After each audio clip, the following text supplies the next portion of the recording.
Orphan boy found refuge in Old Ferry, and what he discovered there changed his destiny.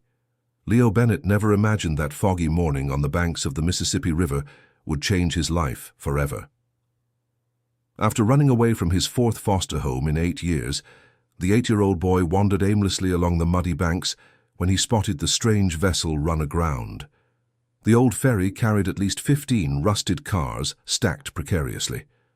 Leo approached slowly, his bare feet sinking into the wet mud.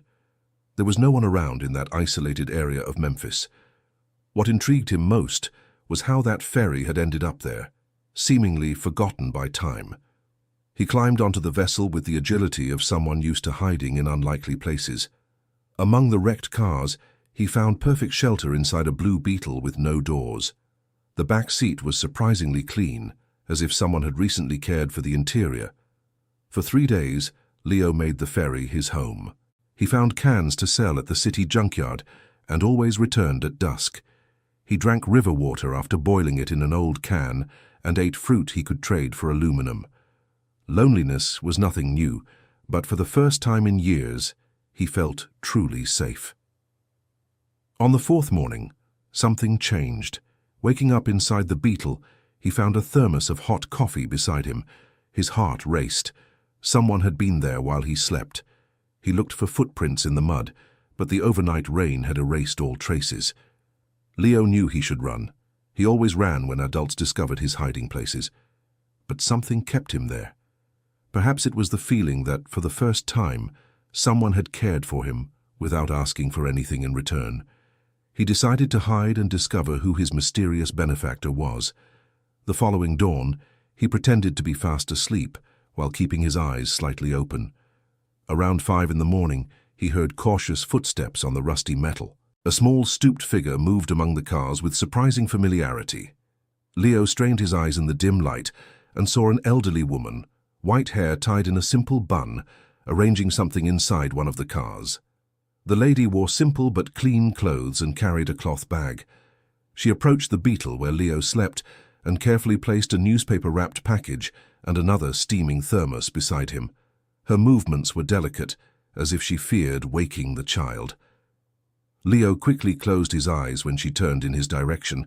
He heard a long sigh and felt her watching him for a few moments before walking away. When he was sure he was alone again, he opened the package. Inside were 2 sweet sugar buns still warm and a ripe banana. For the first time in weeks, Leo smiled genuinely. It wasn't just the food that warmed him, but the certainty that someone cared enough to wake up early and bring him food. He decided he needed to meet his benefactor, but knew he had to be careful not to scare her. For 2 weeks they established a silent routine. She arrived before dawn, left food and water, sometimes an old but clean sweater when she noticed he was cold. Leo never confronted her directly, but began leaving small gifts in return. Wildflowers, pretty stones he found on the riverbank, drawings made with charcoal on pieces of cardboard.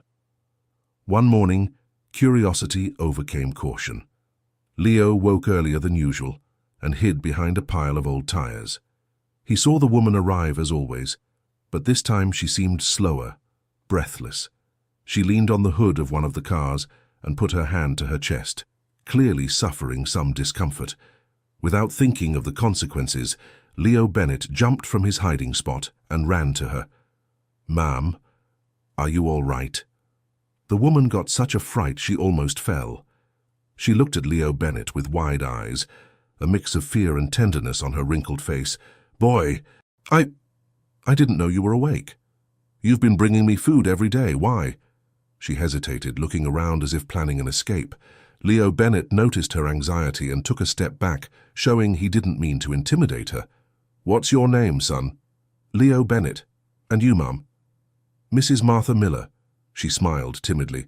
"You shouldn't be here alone. It's dangerous." "Then why are you here too, Mum?" The question caught Mrs. Martha Miller off guard. She looked at the cars around her and sighed deeply. Because this is my home too." Leo Bennett wasn't expecting that answer. He looked around the ferry with new eyes and noticed details he had ignored before. Inside an orange Type 2 bus, he saw clothes folded carefully, pots organized, and even some plants in improvised pots. "You live here?" For 3 months. Mrs. Martha Miller lowered her eyes, as if confessing something shameful. But why? Don't you have family? Mrs. Martha Miller's face twisted into an expression of pain that Leo Bennett recognized immediately.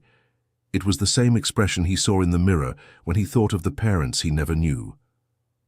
I have a son. I had. He left 2 years ago, and a grandson, Bradley Miller, who lives in Miami. But... She stopped talking and turned her face away, clearly emotional. Dear listener, if you're enjoying the story, please take a moment to like and especially subscribe to the channel. It really helps us who are just starting out. Now continuing. But what, Mrs. Martha Miller? Bradley Miller said he couldn't take care of me, that I was a burden on his life. The words came out bitter, laden with hurt. He sold my house while I was in the hospital, said it was to pay my medical debts. But when I got out of the hospital, I found out he had lied. There were no debts. He just wanted the money. Leo Bennett felt a familiar anger growing in his chest. It was the same anger he felt when the foster homes treated him like an unwanted burden. And you ended up here? This ferry was the only thing left from my late husband's inheritance. It had been stranded here for years. No one remembers it. No one claims it. Mrs. Martha Miller looked around with something approaching pride. I managed to make it livable. It's not much, but it's mine. And why do you look after me? Mrs. Martha Miller looked into Leo Bennett's eyes, and he saw tears forming. Because when I saw you arriving here, alone and scared, I remembered my grandson at your age. He used to come spend his holidays with me when he was little. He was a sweet, affectionate boy. Her voice broke. I don't know what happened to him. What made him so cold? Leo Bennett felt a deep connection with that woman. Both had been abandoned by the people who were supposed to protect them. Both had found refuge on that ferry forgotten by the world. Mrs. Martha Miller, can I live here with you? The old woman's eyes lit up but soon filled with worry. Son, you should be in school with a real family. You're more family to me than anyone I've ever met. Leo Bennett spoke with a maturity that surprised even himself. I know how to take care of myself. I know how to work. I know how to get money. I can help you, too. Mrs. Martha Miller observed the boy in front of her. She saw determination in his eyes, but also a deep need that echoed her own loneliness. How did you end up here, Leo Bennett? Where are your parents? I never knew my parents. I grew up in the orphanage in West Memphis until I was 5. Then I started being sent to foster homes. Leo Bennett looked at his small, dirty hands. The last one was the worst. Mr. Henderson only took me because he gets money from the government. He made me work in his shop from 5 in the morning and wouldn't let me go to school. My God, and you ran away. A week ago, I walked until I got here. I have nowhere to go back to, Mrs. Martha Miller. If they send me back, I'll run away again. I'd rather live free than be mistreated. Mrs. Martha Miller reached out and gently touched the boy's face. It was the first time in months that Leo Bennett had felt the tenderness of a maternal touch. Then we'll stay together, my boy. 2 castaways taking care of each other. In the days that followed, Leo Bennett and Mrs. Martha Miller established a routine that brought comfort to both. He woke up early to fish by the riverbank, while she prepared coffee with water from the makeshift filter she had built with plastic bottles and cotton. They divided the chores. She took care of cleaning and preparing meals. He went out to sell recyclable materials and buy groceries. The ferry had become a real home. Mrs. Martha Miller showed Leo Bennett how she had adapted each car for different functions. The blue Beetle remained his room. The orange Type 2 bus was her room. A truck without wheels became the kitchen, with an improvised wood-burning stove and shelves made from old planks. A roofless old Impala became the leisure area, where they would talk at the end of the day, watching the sunset over the river. You know, Leo Bennett, said Mrs. Martha Miller one of those afternoons, I never thought I'd be happy again after my Arthur passed away. What was your husband like? A good man. He worked as a mechanic here in the region. He was the one who bought this ferry. He dreamed of fixing it up and traveling along the Mississippi River. She smiled nostalgically.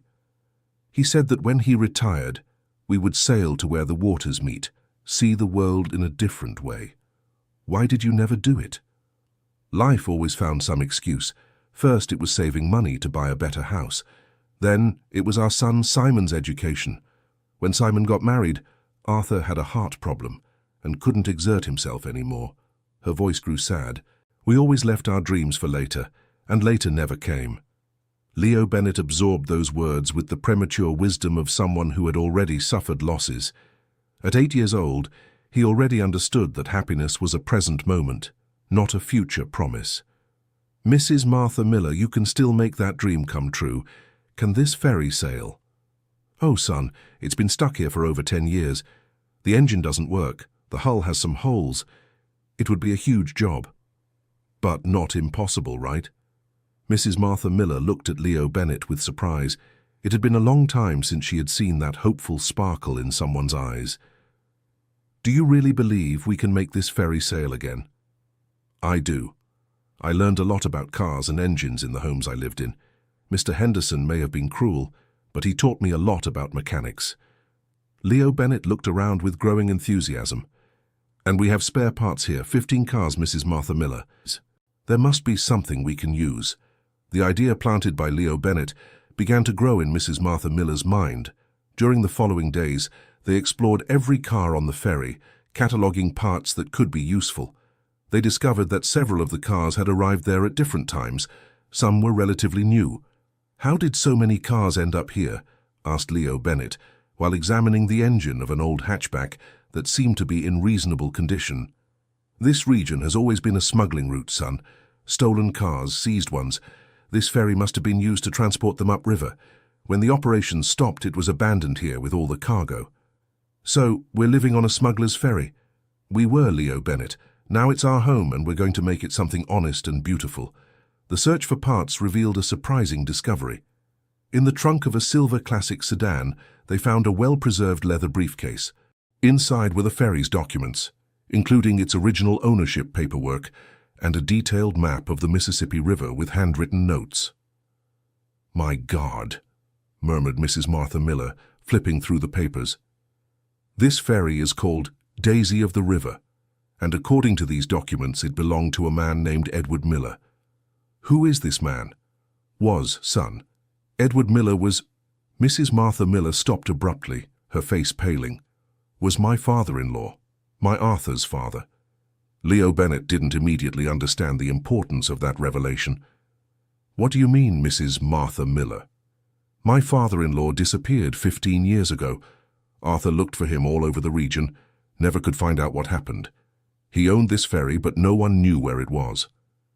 Mrs. Martha Miller held the documents with trembling hands. "My Arthur died not knowing his father had left the ferry here." "You mean you are the legal owner of this ferry?" "According to these papers, yes. As Arthur's widow, who was the only heir. The discovery changed everything. Mrs. Martha Miller was no longer a squatter living illegally on an abandoned ferry. She was the rightful owner of a vessel that, even in poor condition, had considerable value. More importantly, she had found a connection to a past she thought was lost forever. That night, sitting in the open old Impala watching the stars, Mrs. Martha Miller told Leo Bennett stories about her father-in-law that she had never shared, not even with her own husband. Edward was a complicated man, loving with his family, but he got involved with the wrong people. Arthur always suspected his father was doing shady business with this ferry, but never had the courage to confront him. And why did he disappear? We never knew. One morning he simply wasn't home anymore. He left a note saying he needed to get away for a while, that it was to protect the family. That was the last we heard from him. Leo Bennett processed that information while watching the dark river waters. Even at 8 years old, he had enough intuition to sense there was more to the story than Mrs. Martha Miller was telling. "Mrs. Martha Miller, do you think your father-in-law could still be alive?" "I don't know, son. He'd be over 80 today, but sometimes I have a feeling that someone comes here when we're not around." Leo Bennett felt a shiver run down his spine. "What do you mean?" "Little things. Objects not in the position I left them. Footprints in the mud that aren't ours. Once I found cigarette butts I didn't smoke." Mrs. Martha Miller lowered her voice as if afraid of being heard. "It might be an old woman's imagination, but I have a feeling we're being watched." That revelation left Leo Bennett unsettled. In the following weeks, he began paying more attention to the details around the ferry, and Mrs. Martha Miller was right. There were signs that someone else frequented the place. One morning, he found fresh footprints in the mud that definitely weren't his or Mrs. Martha Miller's. They were large boot prints, a man's. Following the trail, he discovered they came from the opposite riverbank and circled the entire ferry before returning to the water. "Mrs. Martha Miller, we need to talk." She was organizing medicine in a little box when Leo Bennett arrived with a worried expression. "What is it, son?" "You were right. Someone has been coming here when we're not around. I found fresh footprints, and there's more. Someone tampered with the ferry's engine. Parts that were in one position yesterday are in another today." Mrs. Martha Miller paled. "Are you sure?" "Absolutely. And there's one more thing." Leo Bennett hesitated before continuing. "Yesterday, when I went to sell aluminum in the city, the owner of the junkyard asked me if I knew the old lady who lives on the car ferry. Someone's been talking about us." The fear they both tried to ignore finally materialized. They weren't as isolated as they thought. Someone knew of their existence and, by the signs, had been visiting them secretly. "What do we do, Mrs. Martha Miller?" "We'll prepare a safe place to hide if necessary, and we'll find out who this person is before they decide to reveal themselves." They spent the rest of the day preparing hiding spots among the cars and planning escape routes in case they needed to abandon the ferry quickly. Leo Bennett, with his experience in hiding, suggested several strategies. "If it's a bad person, we escape by the river. I can swim well. I can help you. If it's someone who knows you, maybe it's better to confront them. How will we know the difference? We'll stay hidden and observe. If the person comes here and messes with our things or tries to look for us in a strange way, they're dangerous. If they come and simply look around with affection, maybe they're someone trustworthy." Leo Bennett's practical wisdom constantly impressed Mrs. Martha Miller. The boy had developed survival instincts she herself didn't possess. In the early hours of the next morning, they hid inside a pickup truck that offered a good view of the entire ferry. Around 4 in the morning, they heard the sound of oars gently cutting through the water. A small canoe approached the ferry from the side, where the current was weaker. An elderly man, but still vigorous, tied up the boat and climbed onto the ferry with careful but familiar movements. Leo Bennett and Mrs. Martha Miller watched in silence. The man wore simple fisherman's clothes and a dark beret. He walked among the cars as if he knew every inch of that space. He stopped in front of the orange Type 2 bus, where Mrs. Martha Miller slept, and stood there for long minutes, just observing. Dear listener, if you're enjoying the story, please take a moment to leave a like and especially subscribe to the channel. It really helps us who are just starting out. Now continuing. Then, he went to the Blue Beetle and repeated the same behavior. He didn't touch anything, didn't rummage through objects. He just observed with an expression that, even from a distance and in the dim light, seemed laden with emotion. The man then walked to the bow of the ferry and stood contemplating the river for almost an hour. Occasionally he took a cigarette from his pocket, lit it, took a few puffs, and carefully put it out, storing the butt in his pocket. When it began to get light, he returned to the canoe and rowed silently upstream, disappearing around a distant bend. "Who is that man, Mrs. Martha Miller?" "I don't know, but—" She hesitated. "There was something familiar in the way he moved here, as if he had already lived on this ferry. Do you think it could be my father-in-law, Edward Miller?" Mrs. Martha Miller shook her head. "I don't know, Leo Bennett. It's been so long. He would be very old, very changed. But is it possible?" "It's possible."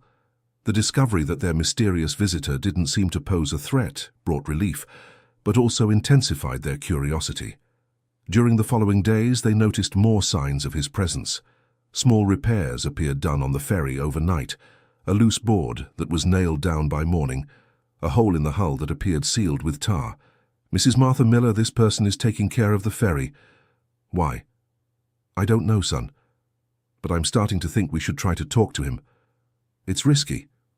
"It might be, but living always in fear is also risky." Mrs. Martha Miller looked around her makeshift home. "This ferry might be the key to understanding many things about my family's past. I can't let this opportunity pass."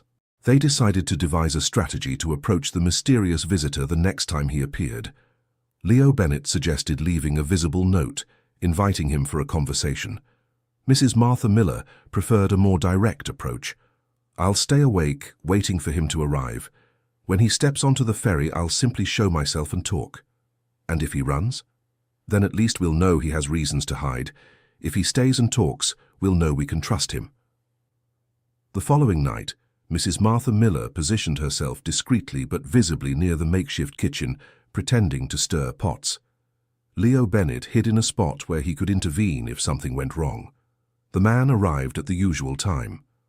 When he stepped onto the ferry, Mrs. Martha Miller lit a kerosene lamp, softly illuminating the area where she stood. "Good evening," she said in a firm but gentle voice. The man froze. For a moment that seemed eternal, they looked at each other in silence through the golden light of the lamp. Then, to Mrs. Martha Miller's surprise, he did not run. Instead, he slowly removed his cap, revealing white hair and an aged but unmistakable face. "Good evening, Martha. You've grown into a beautiful woman." The voice was hoarse from time and tobacco, but laden with emotion. "Just like your mother when she was young." Mrs. Martha Miller brought her hand to her mouth, stifling a gasp of surprise. "Edward? Edward Miller?" "The same, my dear. Older, more tired, but the same." Leo Bennett watched the scene with fascination. Even without fully understanding the implications of the encounter, he sensed he was witnessing something extraordinary. Mrs. Martha Miller approached slowly, as if fearing the man was a mirage about to disappear. "But how— Why, where have you been all these years?" Edward looked around the ferry, seeing the adaptations she had made, the signs that someone was living there. "This has always been my home, Martha. Even when I couldn't admit it to Arthur or to anyone else." He sighed deeply. "I've been coming here almost every night for the past 15 years. Arthur looked for you everywhere. He died not knowing—" "I know. I watched the funeral from afar." Edward's eyes filled with tears. "I almost came forward that day, but I couldn't. It was too dangerous." "Dangerous how? What were you running from?" Edward looked at the river, as if the dark waters held secrets he struggled to keep buried. "From people who wanted to use me to do bad things, from people who threatened to hurt Arthur and you if I didn't cooperate." His voice trembled. "The only way to protect my family was to disappear." Leo Bennett, realizing the conversation was becoming too intimate for an audience, prepared to discreetly leave his hiding spot. But Edward, with the sharp perception of someone who had lived years in hiding, noticed his presence. "Who else is there?" Mrs. Martha Miller looked toward where Leo Bennett was hiding. "You can come out, son. It's safe." Leo Bennett emerged slowly, prepared to run if necessary. Edward observed the boy with curiosity and something approaching recognition. "And who is this young man?" "Leo Bennett. He is—" Mrs. Martha Miller hesitated, not knowing exactly how to define the relationship they had developed. "He is my family now." Edward looked between the woman and the boy, understanding more than the words expressed. "Are you two living here?" "For almost 2 months now. We both had nowhere else to go. We met here and decided to stay together. Like two castaways on a desert island." Edward smiled for the first time, and Leo Bennett saw it was a kind smile. "You've taken better care of this ferry in 2 months than I have in 15 years. It was you taking care of it, right? The repairs that appear in the early morning? I couldn't let it deteriorate completely. This ferry," he looked around affectionately, "is the only thing left of my youthful dreams." Leo Bennett, who had remained silent until then, finally asked the question that had intrigued him since the beginning of the meeting. "Why didn't you go back home when the dangerous people were gone?" Edward looked at the boy with surprise. The simple and direct question caught him off guard. Because I didn't know if they were really gone, and because I was ashamed of having abandoned my family. But if you explained— Some things are hard to explain, boy. Sometimes we make choices that seem right at the time, but later we realize we hurt the people we loved." Leo understood perfectly. His life had been a series of adults making choices they believed were right, but which left him hurt and abandoned. Edward, Mrs. Martha Miller interrupted softly. "You can stay here with us. You don't have to live in hiding anymore." The elderly man looked at her with gratitude but shook his head. "I don't know if that's a good idea, my dear. It might still be dangerous for you." "What kind of danger? After 15 years? Edward hesitated for a long time before answering. "The people I worked for, they weren't the kind who forget. They used this ferry to transport things they shouldn't have. When I refused to continue, they threatened me and threatened my family." "What kind of things?" "Stolen cars, mostly, but also other goods. This region has always been a route for that kind of business." Edward pointed to the cars stacked on the ferry. "All these cars were stolen at some point. They were brought here, the paperwork was changed, and then they were sold in other cities." Leo looked around with new eyes. Every car he had used as shelter, every part he had examined, had a story of crime behind it. "So we're living in evidence?" "More or less. The operation ended over 10 years ago. Most of the people involved died or were arrested, but some of the leaders are still out there, and if they find out I came back—" Edward left the sentence hanging. "How would they find out?" asked Mrs. Martha Miller. "You've been here for 15 years and they never came after you, because no one knew I was here. But the two of you living here, going back and forth to the city, someone might start asking questions." The reality of the situation began to weigh on Leo and Mrs. Martha Miller. The refuge they had found could turn into a danger for all three of them. "What do we do then?" asked Leo. "You should leave, find a safe place to live." Edward looked at them with genuine concern. "I can help with some money. I have some savings put away." "And you?" "I'll stay here. It's my place, my responsibility." Mrs. Martha Miller shook her head vigorously. "No, we are not going to abandon you after finding you. And this ferry is mine by right. I am your son's widow. I am your daughter-in-law. If there's any danger, we face it together." "Martha, you don't understand." "Yes, I do. I understand that you spent 15 years punishing yourself for a difficult choice.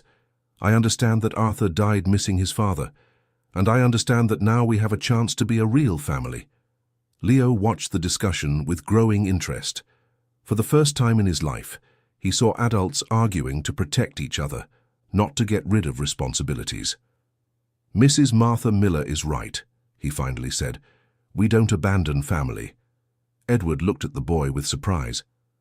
"Family? Mrs. Martha Miller takes care of me. I take care of her.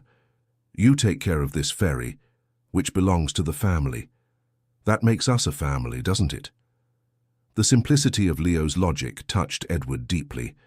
After years of loneliness and guilt, the idea of belonging to a family again was almost irresistible. "And if you get hurt because of me?" "And if you get hurt from being alone?" Leo retorted. "Problems we solve together." That early morning, under the soft light of the kerosene lamp, 3 generations of people wounded by life decided to form an improvised family on a forgotten ferry on the Mississippi River. Edward finally agreed to stay, but on the condition that they remain vigilant. He knew signs of danger that the other two wouldn't recognize. He could also teach Leo Bennett everything about navigation and boat mechanics, fulfilling the long-delayed dream of restoring the ferry. "If we're going to stay together, we're going to do it right," declared Edward.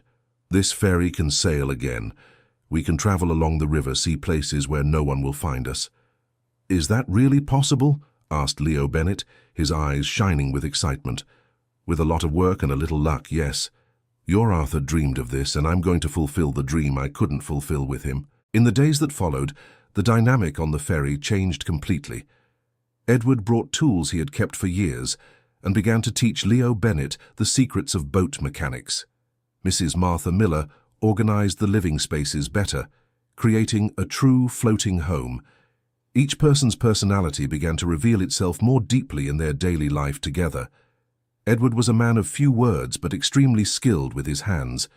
He had spent his years of exile developing fishing and hunting techniques that ensured his survival. Mrs. Martha Miller revealed impressive culinary talents, transforming simple ingredients into tasty meals.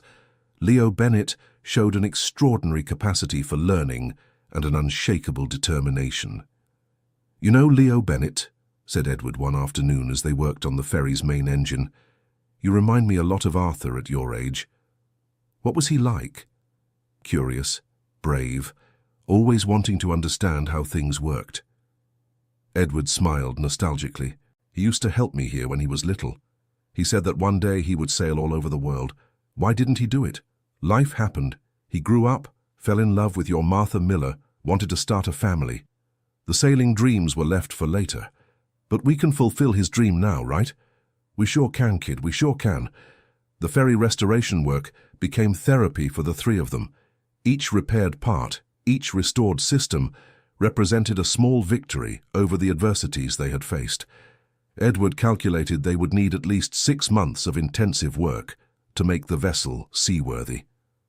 The main engine is in better shape than I expected, he explained to Mrs. Martha Miller one night. The newer cars have parts we can use. The biggest problem will be the hull. There are some large holes that will require welding. Are we able to do that? Leo Bennett is learning to weld faster than any adult I've ever seen. If we can buy the necessary materials— I have some money saved, interrupted Mrs. Martha Miller. Not much, but it might help. And I can work more in the city. Sell more recyclable material, added Leo Bennett. Edward looked at his two companions with growing pride. Are you too sure you want to invest time and money in this crazy old man's dream? It's not a crazy dream, replied Leo Bennett. It's our future. However, not everything was rosy in their improvised paradise. Edward's concern for safety was not unfounded. One morning, Mrs. Martha Miller returned from the city with worrying news. Someone's been asking questions about us at the junkyard, she said as soon as she arrived at the ferry. Leo Bennett and Edward stopped working immediately. What kind of questions? Edward wanted to know. The junkyard owner said a man showed up there yesterday asking about the family that lives on the car ferry. I was wondering how long we had been there if we were from around here. Edward's face hardened. What did this man look like? According to Mr. Peterson, about 40 years old, well-dressed, driving a black pickup truck. He wasn't from around here. That's not good. Edward began pacing back and forth, clearly agitated. After 15 years, someone is looking for me. It could be a coincidence, Leo Bennett tried to reassure him. There's no such thing as coincidence in this type of situation, boy. Edward looked around the ferry as if calculating escape routes. We need to prepare for the worst. What worst? They could come here, and if they do, it won't be to talk.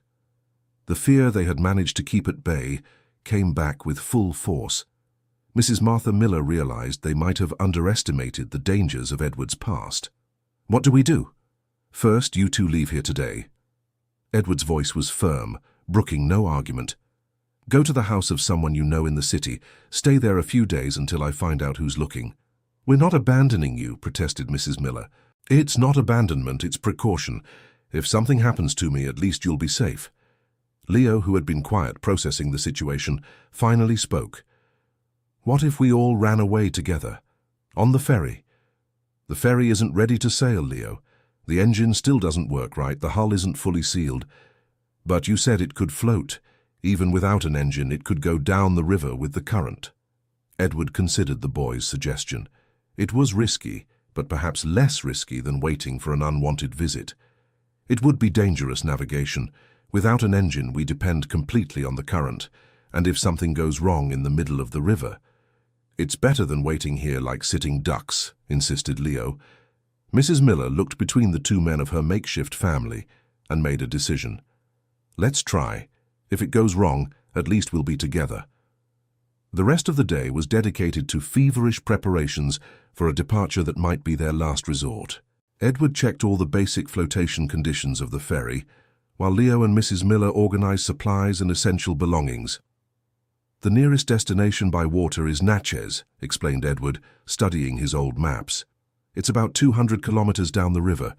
If all goes well, we'll get there in 2 days. And if it doesn't go well, we'd rather not think about that now.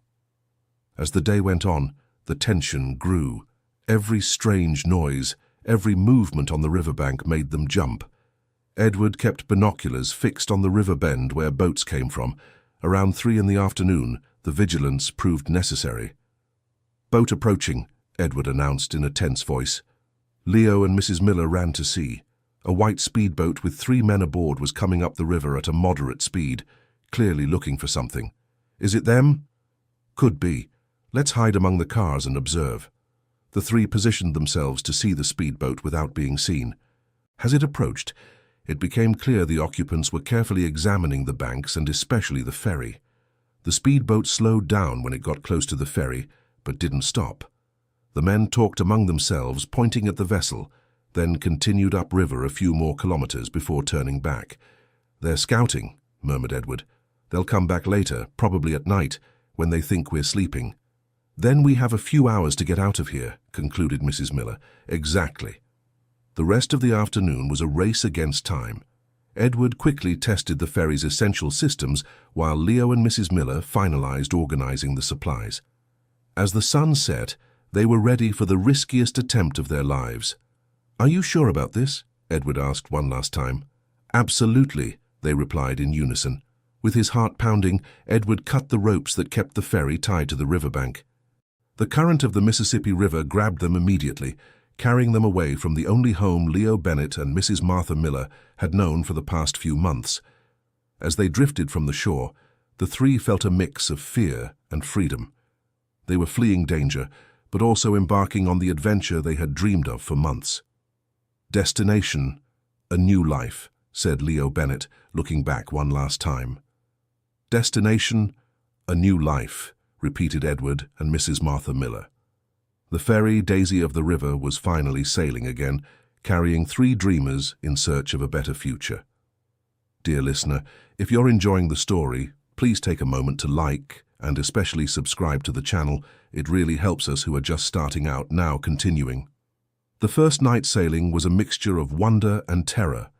Edward had calculated the route based on his memories from decades ago, but the river had changed in many stretches. Sandbars he remembered no longer existed, and new obstacles had appeared. "The current is stronger than usual," he observed, while maneuvering the ferry with a long pole. "This year's rains must have increased the water volume." Leo Bennett, fascinated by the experience of sailing, asked 1,000 questions about every aspect of the journey. "How do you know where we're going in the dark?" "By the stars, by the direction of the current, by the sound of the water hitting the banks." Edward pointed to the night sky. "My father taught me to sail like this when I was younger than you." "Did your father also have a ferry?" "He had a fishing canoe. We would spend weeks sailing the river, selling fish from town to town." Edward's eyes shone with the memories. "They were the happiest moments of my childhood." Mrs. Martha Miller, who was initially anxious about the night navigation, began to be enchanted by the experience. The gentle movement of the ferry, the sound of the water, the stars reflected on the river's surface created an almost magical atmosphere. "I never thought I'd live an adventure like this at 65, she commented. "Life always holds surprises," replied Edward. "The important thing is to be open to them." By dawn they had traveled about 50 miles. The landscape had subtly changed, with greener, more mountainous banks. Edward managed to guide the ferry into a protected cove where they could rest and assess their situation. "We've gotten farther than I expected for the first night," he said with satisfaction. "If we keep this pace, we'll reach Natchez tomorrow afternoon." "And then?" asked Leo Bennett. "Then we decide if we stay there or continue down the river. There are many towns along the Mississippi where we can start life over." The idea of freely choosing where to live was new and exciting for Leo Bennett. His entire life had been decided by other people. Now, for the first time, he could participate in decisions about his future. During the day, while the ferry rested in the cove, they explored their vessel better. The journey had revealed some problems that needed immediate attention. One of the hull's ceiling points was slowly leaking, and some deck planks were coming loose. "Nothing we can't fix with what we have here," said Edward, examining the damage. "Leo Bennett, help me remove some metal sheets from these cars. Let's make a temporary repair." Working together under the hot morning sun, they fixed the most urgent problems. Leo Bennett discovered he had a real talent for improvisation and mechanical ingenuity. "You should consider being an engineer when you grow up," suggested Mrs. Martha Miller, watching the boy work. "I can really choose what I want to be." The simple question touched both adults deeply. Leo Bennett had never had the opportunity to think in terms of personal choices and future dreams. "Of course you can, my boy," answered Edward. "Now you have a family that will support any dream you choose." even if I want to be a ship captain." "Especially if you want to be a ship captain." Edward smiled. "In fact, considering you've been navigating since you were 8, you already have a good head start." The second day of navigation went more smoothly. Edward had remembered the route better, and the weather was favorable. They passed several riverside communities, waving to fishermen and children playing on the bank. "People seem happier here," observed Leo Bennett. "Life on the river has a different rhythm," explained Edward. "People depend more on each other, help each other more." Around 2 in the afternoon, they spotted the first buildings of Natchez on the horizon. The small town spread across both banks of the river, with bridges connecting the sides and a small but busy port. "We've arrived," announced Edward proudly. "Our first trip was a success." Maneuvering the ferry to dock at the port required all of Edward's skill and the help of some local fishermen. The arrival of a ferry loaded with old cars caused considerable curiosity among the residents. "Where did you come from with this vessel?" asked one of the fishermen who helped them tie up. "From upriver. We're looking for a place to live and work," answered Mrs. Martha Miller. "Welcome to Natchez, then. There's always room for hard-working folks here." The first contact with the local community was encouraging. Within a few hours, they had gotten information about house rentals, job opportunities, and schools for Leo Bennett. "There's a little school here that accepts children any time of year," informed Mrs. Betty, a kind lady who offered to show them the town. "Ms. Higgins, the teacher, is very good. She'll like your boy." "And for work," Edward wanted to know. "There's a mechanic's shop that always needs help.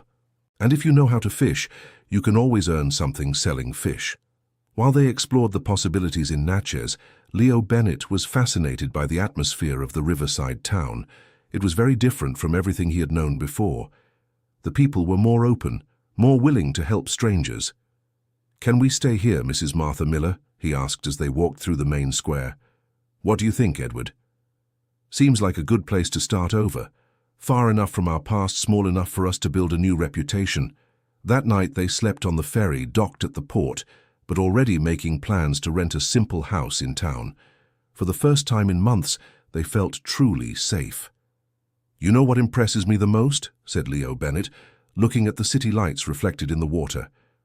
"What?" "Nobody here cares where we came from or why we arrived. They only care about who we are now." It was a profound observation for an 8-year-old child, but it perfectly summarized what all three were feeling. Natchez represented a chance for a true, fresh start, free from the weight of past mistakes and suffering. In the weeks that followed, they settled into the new town with surprising ease. They rented a simple 2-bedroom house 2 blocks from the river. Edward got work at the local mechanic's shop, where his skills were immediately recognized. Mrs. Martha Miller started selling homemade sweets in the square, quickly building a loyal clientele. Leo Bennett was enrolled in school and, to Ms. Higgins's surprise, demonstrated academic abilities far above average for his age. "This boy has a bright future ahead of him," she commented to Mrs. Martha Miller after a few weeks of classes. "He learns everything very quickly and has an impressive curiosity. He's been through many hardships, teacher. I think he values the opportunity to learn." "That's noticeable. He is the most dedicated student I've ever had." The adaptation to life in Natchez revealed talents and characteristics in each of them that hadn't been explored on the ferry. Edward discovered he had a knack for teaching mechanics and began giving private lessons to interested young people. Mrs. Martha Miller proved to be an excellent cook and soon received offers to supply sweets for parties and events. Leo Bennett, besides excelling in school, demonstrated natural leadership among the neighborhood children. He organized games, resolved conflicts, and always found creative ways to entertain his friends. "He'll go far in life," commented Mr. Jenkins, owner of the workshop where Edward worked. "I've never seen a child with so much determination and intelligence." However, not everything was perfect in their new life. Leo Bennett occasionally had nightmares about his time in the foster homes. Mrs. Martha Miller sometimes grew melancholy, remembering the son she had lost. Edward carried the guilt of having abandoned his family, even if for noble reasons. One night, during one of these more difficult moments, the three talked openly about their fears and sadness. "Sometimes I wonder if I did the right thing by running away from the foster homes," confessed Leo Bennett. "What if I could have found a good family if I had waited longer?" "Leo Bennett," said Mrs. Martha Miller, holding his small hands, "you didn't run away from an opportunity. You followed your survival instinct and found your true family." "But what if social services discovers where I am? Will they take me back?" "They won't," Edward replied firmly. "We will make sure that doesn't happen, and if they try, we will fight for our rights." The emotional security Leo Bennett found in that promise was visible. For the first time, he had adults willing to fight for him, not to get rid of him. "And you?" he asked. "What are you afraid of?" Mrs. Martha Miller and Edward exchanged glances, recognizing that the boy deserved honesty. "I'm afraid I won't be able to be the grandmother you deserve," admitted Mrs. Martha Miller. "I'm afraid of being too old, of not understanding the things that are important to you." "And I'm afraid that my past might still harm both of you," said Edward. "I'm afraid I won't be able to protect my new family like I couldn't protect the previous one." Leo Bennett processed these revelations with the seriousness of someone much older. "You know what I think? I think we have to stop being afraid of what could go wrong and start building what could go right." This conversation marked a turning point in the family dynamic. They decided to be more open about their worries and work together to solve any problems that arose. Months passed without unsettling news from the past. Life in Natchez continued peaceful and productive. Edward had become a respected figure at the mechanics workshop. Mrs. Martha Miller was known to everyone as the sweet lady, and Leo Bennett stood out as one of the best students in school. It was during one of these quiet afternoons that they received an unexpected visit that would change everything again. Leo Bennett was playing in the backyard when he saw an unknown man talking to some neighbors and pointing toward his house. He ran inside and alerted Edward and Mrs. Martha Miller. "There's a man outside asking about us." Edward felt his blood run cold. He looked discreetly out the window and didn't recognize the visitor, but that didn't mean he was safe. "What does he look like?" "About 50 years old, well-dressed, driving a black car." The fear returned instantly. Could it be someone from the old days or just a coincidence? "What do we do?" whispered Mrs. Martha Miller. "We'll receive him normally. If it's who I think it is, running will only make things worse." A few minutes later, the man knocked on the door. Edward opened it with apparent calm but prepared for any eventuality. "Good afternoon. I'm looking for Edward Miller." "That's me. What can I do for you?" "My name is Mr. Thompson. I'm a lawyer. I have some news that might interest you." The word lawyer brought immediate relief. It probably wasn't about the criminal past, but about legal matters. "Go ahead." "You were officially declared dead 10 years ago due to your prolonged disappearance. But recently, some people reported seeing someone with your description here in the area. I was hired by your family to investigate." Edward felt confused. "What family? My son died years ago." "Not your son, Mr. Edward. Your grandson, Bradley Miller. He's been looking for you for 2 years." The mention of Bradley caused different reactions in the three of them. Edward was moved by the possibility of reuniting with his grandson. Mrs. Martha Miller grew tense, remembering how Bradley had treated her. Leo Bennett was worried about the implications for his new family. "Bradley is looking for me? Why?" "It would be better for him to explain himself. I can arrange a meeting if you're interested." "Where is he?" "In Miami, but he can come here if you prefer." Edward looked at Mrs. Martha Miller and Leo Bennett, sensing their anxiety. "I need to talk with my family before deciding anything." "Your family?" The lawyer seemed surprised. "Yes, my daughter-in-law Martha Miller and my—" "Leo Bennett." Ricardo looked around the simple house, clearly confused about the situation he had found. "Well, when you decide, you can contact me at this number." He handed over a card. "Bradley will be very happy to know you are alive and well." After the lawyer left, the three of them sat in silence for long minutes, processing the implications of that visit. "What do you think?" Edward finally asked. "I'm afraid," admitted Mrs. Martha Miller. "Bradley treated me very badly. What if he wants to break up our family?" "He can't do that," said Leo Bennett with determination. "We chose to stay together." "But maybe Bradley has changed," pondered Edward. "Maybe he regrets what he did." "Or maybe he wants something," retorted Mrs. Martha Miller cynically. The discussion went on into the night. Edward was torn between the curiosity of seeing his grandson again and loyalty to the family he had built. Mrs. Martha Miller feared that Bradley's return would destroy the happiness they had found. Leo Bennett worried about losing the only family stability he had ever known. "What if we set up the meeting here?" suggested Leo Bennett finally. "That way he sees we are a real family and has to respect us." "That's a good idea," agreed Edward. "If Bradley wants to meet me, he has to accept my new life. And if he doesn't accept it, then his choice will be simple. Accept me with my family or don't accept me at all." The decision to receive Bradley and Natchez was made together, but not without apprehension. They spent the following days preparing themselves emotionally for a meeting that could change everything. Bradley arrived 3 days later, driving a luxury car that contrasted with the simplicity of the riverside town. Leo Bennett watched him from the window and didn't like what he saw. An arrogant man, well-dressed, clearly uncomfortable with the surroundings. "He doesn't seem like a good person," he murmured to Mrs. Martha Miller. "Let's give him a chance, son. Sometimes people change." The reunion between Edward and Bradley was emotionally intense. The grandson, now a 40-year-old man, embraced his grandfather with tears in his eyes. "Grandpa, I thought I'd never see you again. I looked everywhere." "Why were you looking for me, Bradley?" asked Edward, maintaining some reserve. "Because I want to ask for forgiveness for what I did, and because I need your help." The mention of help made Mrs. Martha Miller and Leo Bennett exchange worried looks. "What kind of help?" Bradley hesitated, looking around the simple house and clearly judging his grandfather's living conditions.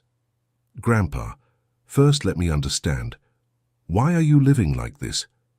In such modest conditions?" The question visibly offended Edward. "Because I chose to live this way. This is my family. This is my home." "But you could go back to Miami, live comfortably. I have a big house. I can take care of you." "And them?" Edward pointed to Mrs. Martha Miller and Leo Bennett. "Are they part of the package?" Bradley looked at the two as if he was really seeing them for the first time. "Well, Martha's situation is complicated, and about the boy, where did he come from?" The disrespectful way Bradley referred to Edward's family deeply angered the old man. "Leo Bennett is my grandson in my heart, and Martha is my family as much as you are. Grandpa, you don't understand. I came here because I'm in serious financial trouble. I made bad investments, lost almost everything. I need your help to recover what's left." The truth finally came out. Bradley wasn't there out of longing or genuine remorse. He was financially desperate and hoped his grandfather would save him. "What kind of financial help?" "You still have the rights to some properties. If you sign these documents, I can sell everything and split the money with us." Bradley took a folder from the car. "Just sign here." Leo Bennett, even at 8 years old, sensed something was very wrong with that proposal. "Mr. Edward, can you read everything before signing?" Bradley looked at the boy with irritation. Children shouldn't meddle in adult conversations. "He does meddle," said Edward firmly. "Leo Bennett is part of this family and has the right to voice his opinion." Edward examined the documents carefully with Mrs. Martha Miller's help. They soon realized Bradley was trying to trick him. "These documents transfer everything to you, Bradley. I don't see any clause guaranteeing a split. Grandpa, don't you trust me?" "After what you did to Martha, no. You sold her house illegally and left her on the street." "That was a misunderstanding. I was trying to help." "By lying," interrupted Mrs. Martha Miller. "By forging documents?"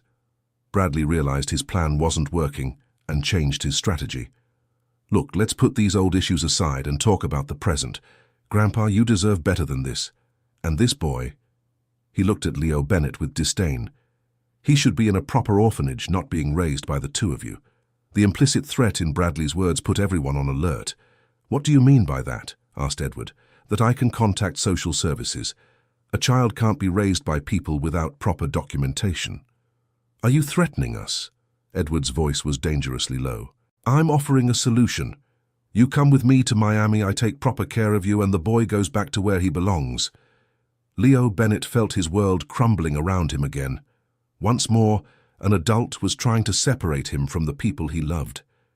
"I won't let you destroy this family," said Edward, standing up. "You have 5 minutes to leave my house." "Grandpa, you're making a mistake. Without me, you have no legal protection." "We have something better than legal protection. We have true love." Bradley realized he had underestimated his grandfather's determination. He angrily put the documents away and headed for the door. "You're going to regret this. I can make your lives very difficult." "You can try," Edward replied, "but we've survived worse than you." After Bradley left, the three embraced in silence, processing the threat looming over their family. "Is he really going to call social services?" asked Leo Bennett. "He might. We need to prepare." "How?" "First, let's formalize our situation.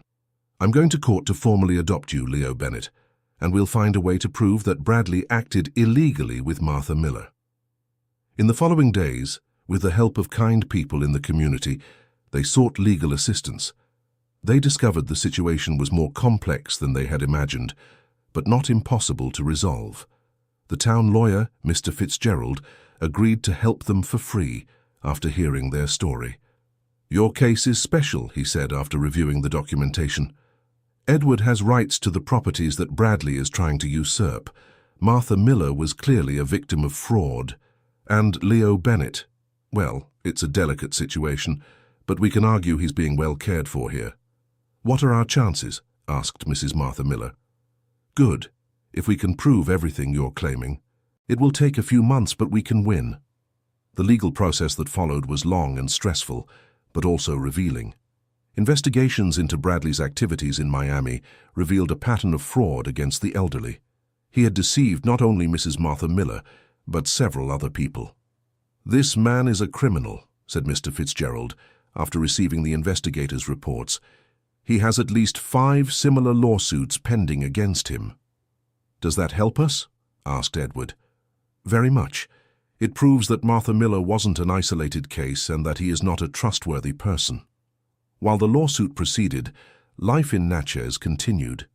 Leo Bennett excelled more and more in school, Mrs. Martha Miller expanded her candy business, and Edward became a partner in the auto repair shop. The story of their improvised family spread through the town, gaining sympathy and support from the community. When the social worker sent by Bradley finally arrived to assess Leo Bennett's situation, he found a happy, well-cared-for child with strong community support. "This boy is clearly well-adjusted and happy," reported the social worker. "I see no reason to remove him from this home." The legal victory came after 8 months of court battles. Bradley was convicted of fraud and forced to return all the assets he had illegally usurped. Edward obtained legal custody of Leo Bennett. Mrs. Martha Miller regained her dignity and her rights. "We won," announced Mr. Fitzgerald with a broad smile. "Bradley can't bother you anymore." The victory celebration was a community party. The entire town of Natchez came to celebrate the triumph of that special family that had won everyone's heart. "You know what I learned from all this?" said Leo Bennett during the party, now 10 years old and much more mature. "What, my son?" asked Mrs. Martha Miller. "That true family isn't who you're born with. It's who chooses to stay with you." "And that love always defeats selfishness," added Edward. "And that together we are much stronger than any of us alone," completed Mrs. Martha Miller. The years that followed were of growth and prosperity for the family. Leo Bennett graduated in naval engineering with a scholarship, fulfilling his dream of becoming a ship captain. Edward retired as the owner of the most respected auto repair shop in the region. Mrs. Martha Miller opened a small bakery that became the town's meeting point. The ferry Daisy of the River was completely restored and turned into a tourist attraction in Natchez, telling the story of the family that had found a home on the waters of the Mississippi. On a Sunday afternoon, the three of them were sitting on the deck of the restored ferry, watching the river's movement. "Remember when we arrived here fleeing from fear?" said Mrs. Martha Miller, now 75 years old. "And today we are one of the most respected families in town," replied Edward at 85, still sharp and active. "All because an orphan boy found an old ferry and decided it could be a home," said Leo Bennett, now a 28-year-old man, married and expecting his first child. "And because a lonely grandmother and a regretful grandfather decided it's never too late to start over," Mrs. Martha Miller completed. The sun was setting over the Mississippi River, painting the sky gold. On the shore, children played while their parents chatted peacefully. Life continued its peaceful rhythm in Natchez, but forever marked by the story of that family who proved that true love can turn any refuge into the happiest home in the world.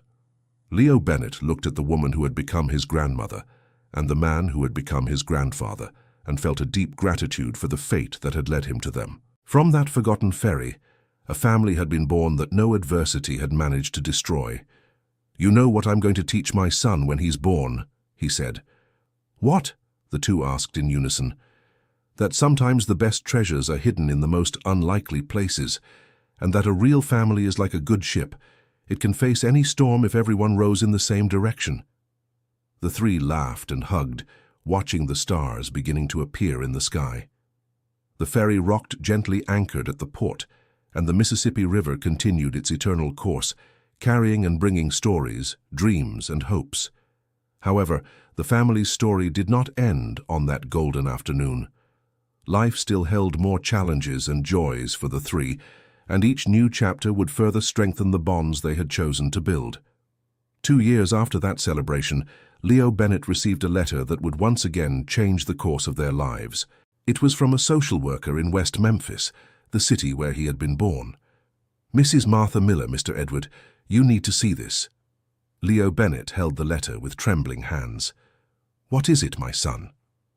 Mrs. Martha Miller left the sweets she was preparing and approached. "They found information about my biological family." The silence that followed was filled with conflicting emotions. For years, Leo Bennett had wondered about his origins, but had learned to live without those answers. Now at 30, with a solid family and a life built, the information arrived when he least expected it. "What does the letter say?" asked Edward, sensing the tension in the young man. "That they found my older sister. She has been looking for me for 10 years. The revelation fell like a bomb in the family environment. Leo Bennett had a sister he didn't even know existed. "How did she manage to locate you?" "Through the adoption records.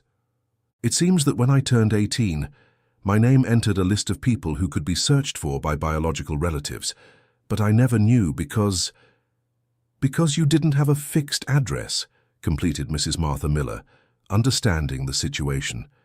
"Exactly, and now she wants to meet me." The news brought mixed feelings for the whole family. On one hand, they were happy about the possibility of Leo Bennett learning about his origins.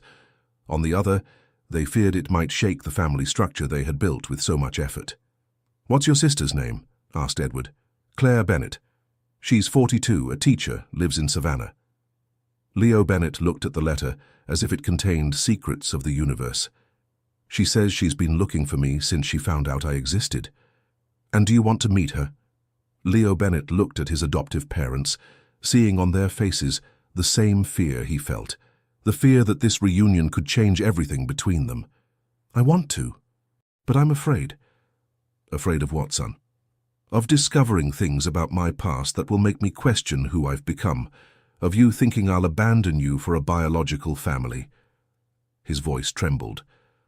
"Of her not liking who I am now." Mrs. Martha Miller approached and held her son's hands affectionately. "Leo Bennett, you're already a grown man. Nothing you discover about your past will change the love we have for you, and if this sister is a good person, she'll only make our family bigger. And if she isn't, then you decide what to do, but at least you'll have tried to discover your origins." Edward joined the family hug. "We can't always live in fear of what could go wrong, remember? The decision to find Claire was made as a family, like all important decisions." They scheduled the meeting for a weekend in Savannah, with all three traveling together. The trip to Savannah was tense. Leo alternated between excitement and anxiety, while Mrs. Martha Miller and Edward tried to keep the atmosphere calm, but they were also nervous.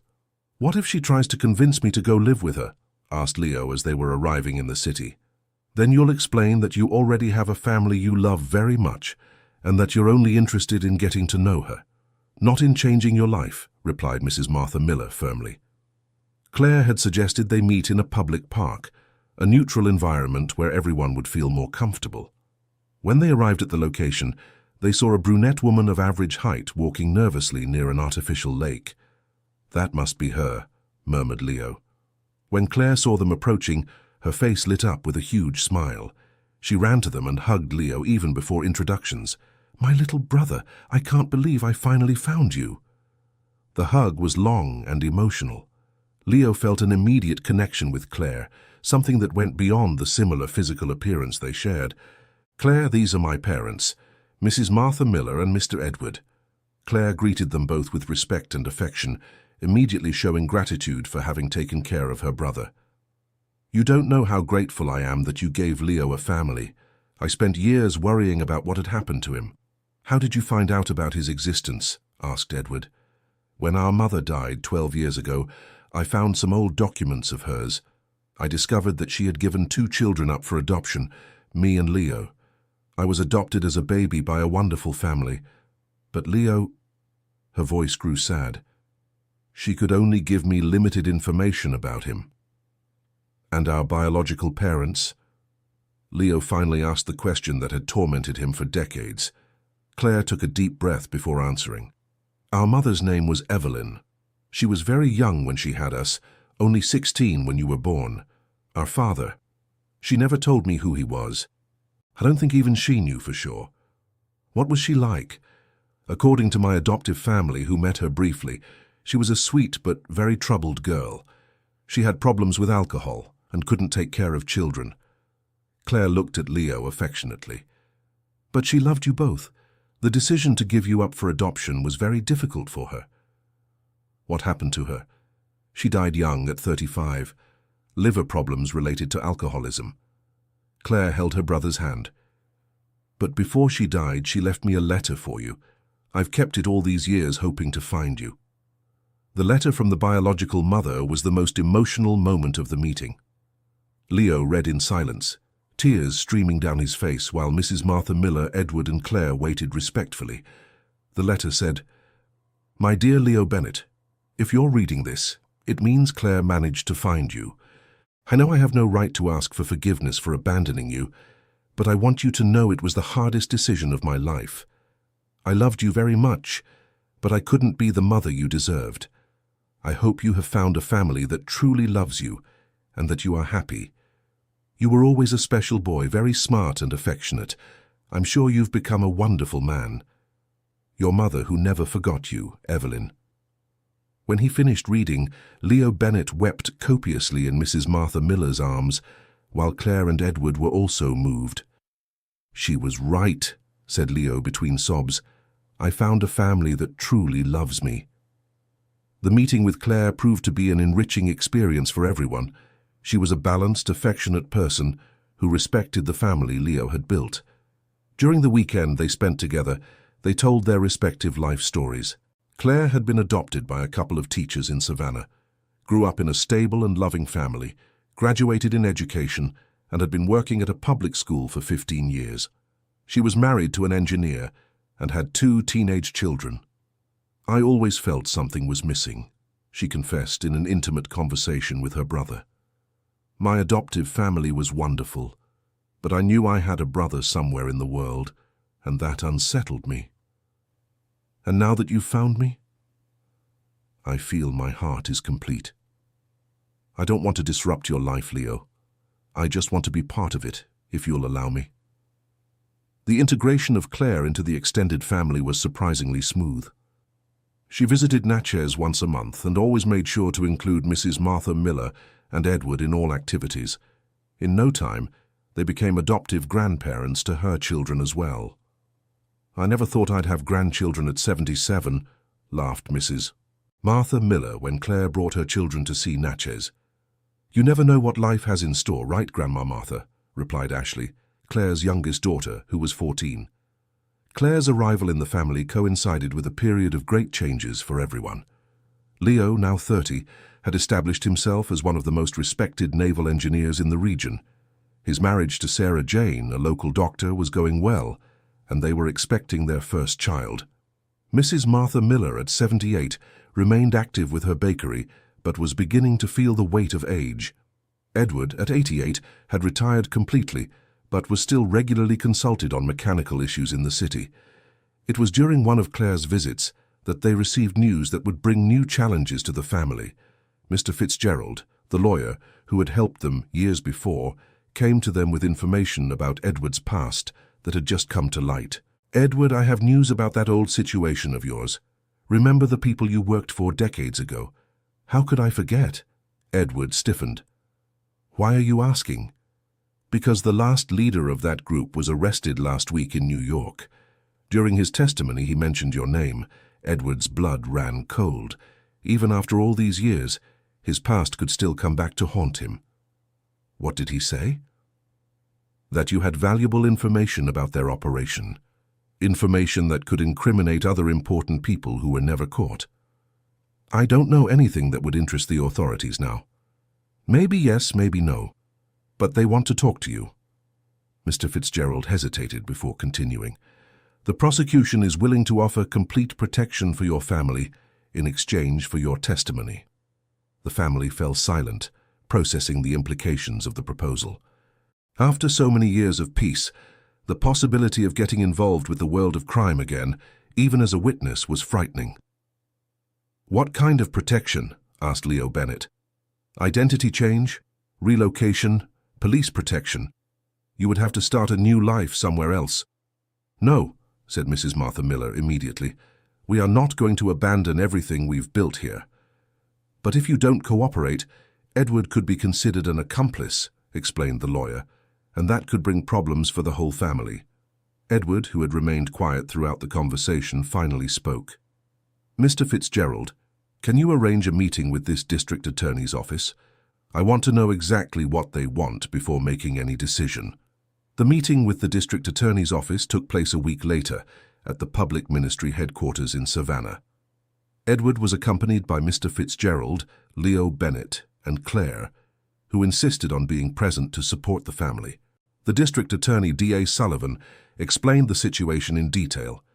"Mr. Edward, the group you worked for was involved in much more than car theft. There was money laundering, drug trafficking, corruption of public officials.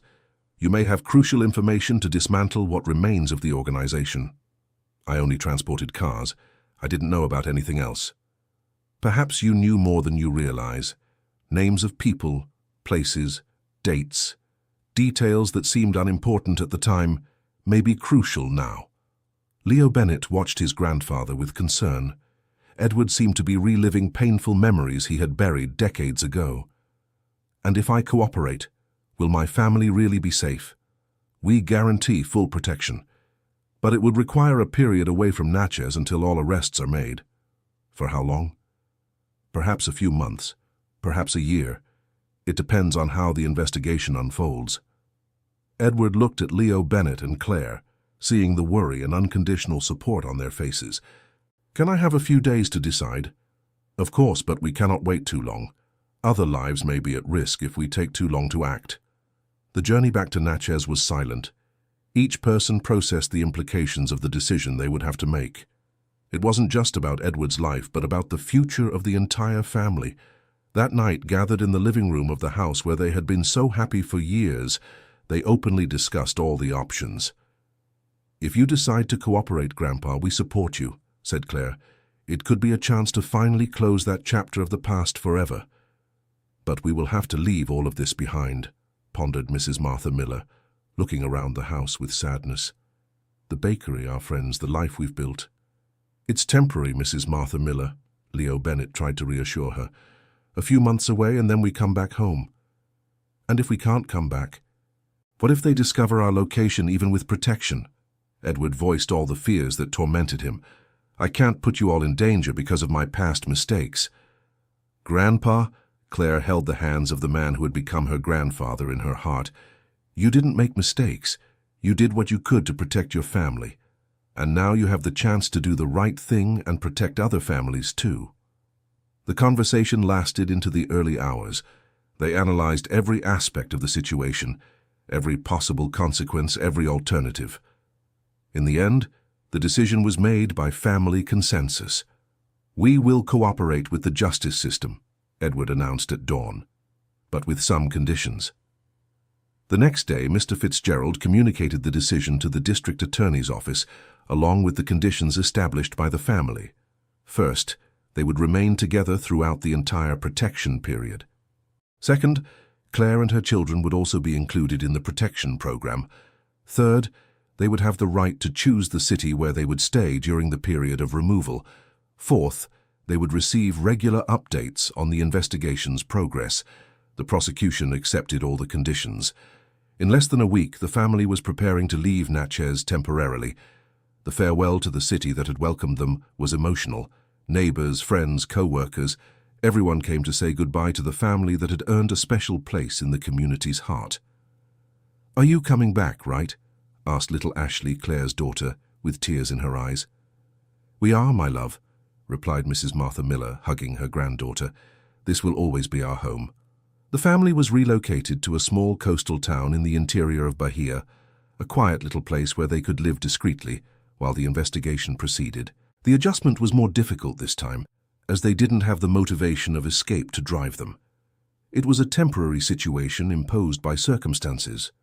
Edward began providing detailed information to the investigators.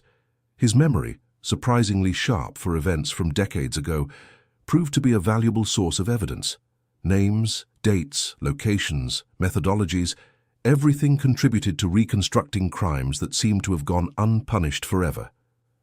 "You remember more details than you realize," commented the detective in charge of the investigation after a particularly productive session. "Your information has already led to the arrest of 3 important people." "How many are left?" "We're on the right track. Maybe a few more weeks and we can wrap up the main operation." Meanwhile, the family tried to maintain a normal routine in the new town. Leo Bennett got a job at a small shipbuilding company. Claire made contact with schools in the region for a potential transfer of the children. Mrs. Martha Miller started selling sweets to supplement the family income. However, the longing for Natchez and the uncertainty about the future weighed on everyone. Edward, in particular, felt guilty for dragging the family into this situation once again.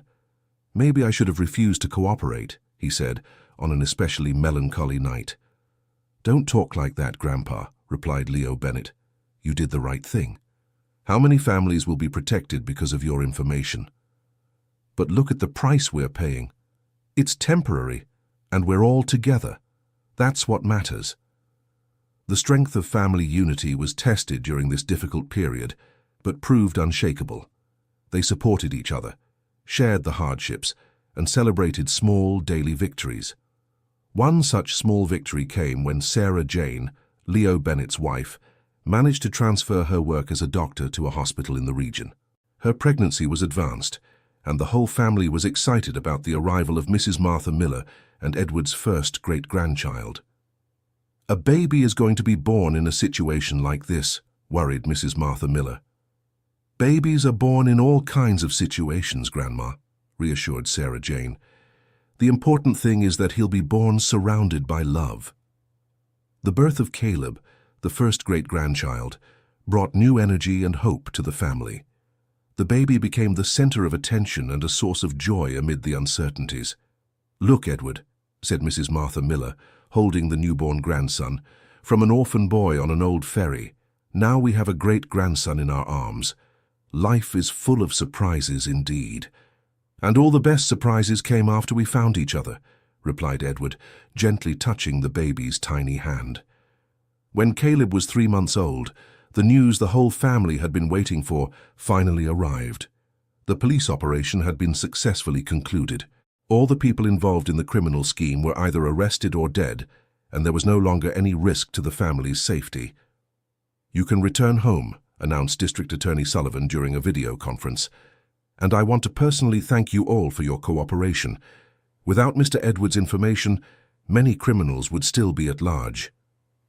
The news was met with tears of joy and relief. After 8 months away from home, they could finally return to Natchez. The homecoming was even more emotional than the departure. The entire town organized to welcome them. Welcome back signs decorated the streets, and a reception party was held in the main square. "You were missed here," said the mayor during the welcome ceremony. "Natchez wasn't the same without the family that won all our hearts." Returning to the house where they had been so happy was a deeply emotional experience. Everything was exactly as they had left it, carefully preserved by neighbors and friends. "It's good to be home," sighed Mrs. Martha Miller, sitting in her favorite chair on the porch.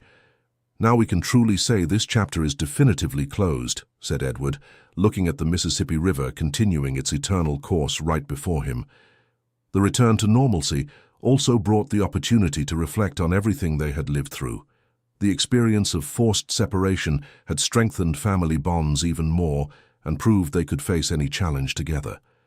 Leo Bennett resumed his work as a naval engineer and began developing a special project, creating a nautical museum in Natchez with the ferry Daisy of the River and his family's story as its centerpiece. "I want other people to know our story," he explained to Mrs. Martha Miller and Edward. "I want to show that true family can be built in many different ways." The museum project gained support from the City Hall and local investors. In 2 years, the Riverfront Family Museum was ready, telling not only the story of Leo Bennett's family, but also of other families who had found in America's rivers much more than just water. The museum's inauguration was a landmark event for the entire region. Journalists, authorities, families from other towns came to learn the story that had inspired the project.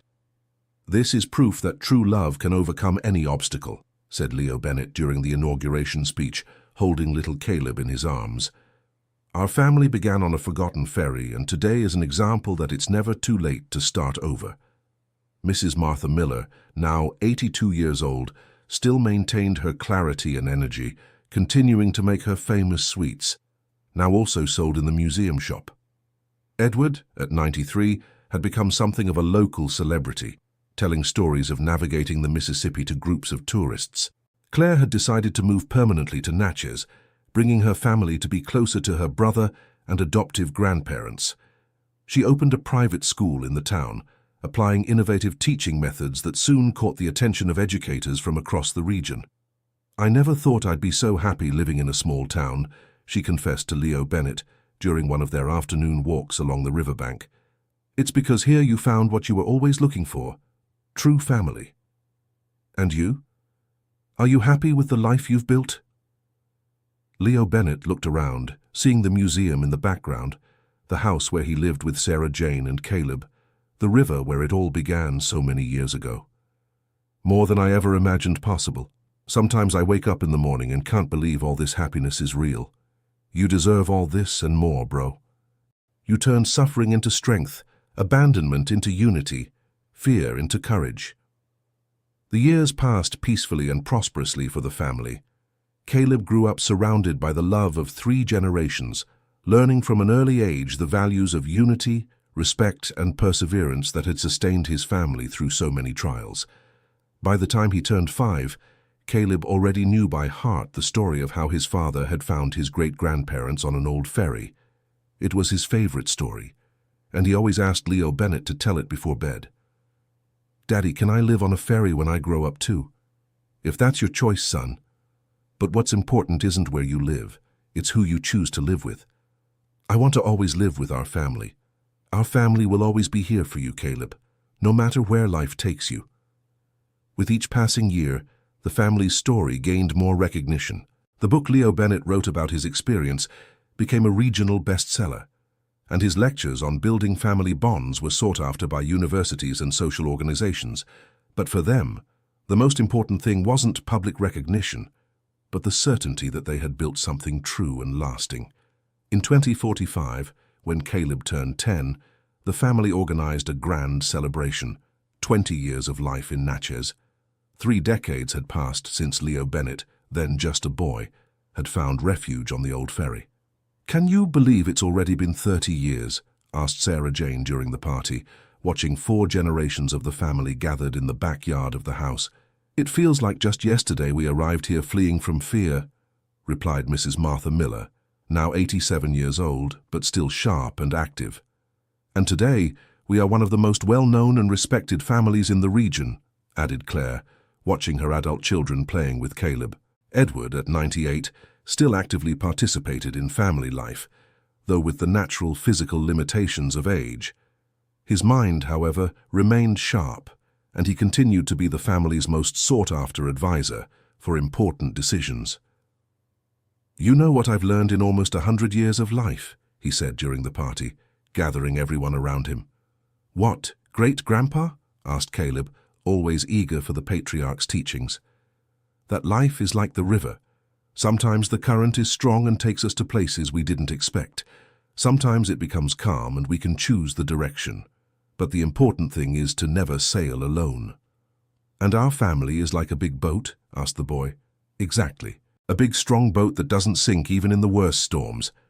The 30th anniversary celebration also marked the launch of a special project by Leo Bennett, the creation of the River Daisy Foundation, an organization that helped orphaned children and abandoned seniors find welcoming families. "I want to give back to the world a little of what I received," he explained to the local press. "If our story can inspire other families to form, then all our suffering was worth it." The foundation became a national reference in family foster care programs. Hundreds of children and seniors found new homes through the programs developed by the organization. Claire became the foundation's pedagogical coordinator, developing specific methodologies to prepare foster families. Her experience as an educator and as a sister who had reunited with a relative proved invaluable in guiding others in similar situations. "Every child we managed to place in a loving family makes me think of Leo Bennett when he was little," she would say during the foundation's meetings. "And every senior who finds a home makes me think of our Grandma Martha when she was alone." The foundation's work brought national recognition to the family. Leo Bennett was invited to speak at conferences across the country, always accompanied by Mrs. Martha Miller and Edward when their health allowed. At one of these conferences, held in Washington, D.C. in the year 2050, Leo Bennett received a special tribute from the Department of Social Development for his contribution to the cause of adoption and family foster care.